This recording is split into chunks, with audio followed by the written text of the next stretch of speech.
হবিগঞ্জের বাহুবল উপজেলার মিরপুর ইউনিয়নে 2 দিন ধরে চলছে গ্রামীণ সংঘর্ষ।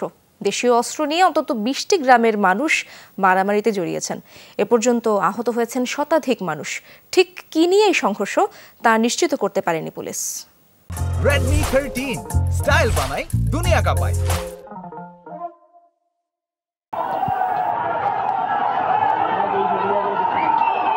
মাইকিং শুনে রণসাজে হাজির দুপক্ষের কয়েক হাজার মানুষ। বাহুবলের মিরপুর বাজার এলাকা যেন যুদ্ধক্ষেত্র। সোমবার সন্ধ্যা থেকে রাত 12টা পর্যন্ত সংঘর্ষের পর কয়েক ঘন্টার বিরতি। দিনের আলো ফুটতেই আবারও মারামারির প্রস্তুতি। দুপক্ষই মাইকিং করে গ্রামবাসীদের জড়ো করে। এক পর্যায়ে আবারও সংঘর্ষে জড়ায় তারা। মারামারিতে যোগ দেয় অন্তত 20টি গ্রামের মানুষ। খবর পেয়ে ঘটনাস্থলে যায় পুলিশ। সংঘর্ষের মাঝে পড়ে এক পর্যায়ে নিরাপদে সরে যেতে বাধ্য হয় পুলিশ সদস্যরা। যে তাদের সাথে রাতে বিভিন্ন জনের সাথে কথাবার্তা বলে তারা বিচার সালিশ মানছে। সকালে আবার শুরু হয়ে গেছে। আমরা গেছিলাম, আমি গেছিলাম, ওসি সাহেব গেছিলাম, আমরা অফিসার কয়েকজন আছে গেছিলাম।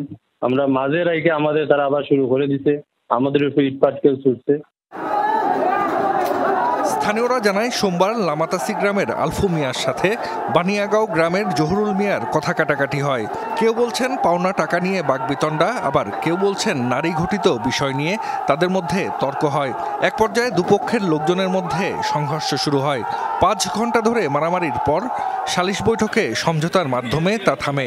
তবে মঙ্গলবার সকালে আবারও ছড়ায় উত্তেজনা। কয়েক ঘন্টা সংঘর্ষের পর খবর পেয়ে ঘটনাস্থলে যায় সেনাবাহিনী। পরে পরিস্থিতি অনেকটা নিয়ন্ত্রণে আসে। আহতদের বিভিন্ন হাসপাতালে চিকিৎসা দেয়া হচ্ছে। জাহিদ হাসান, যমুনা নিউজ।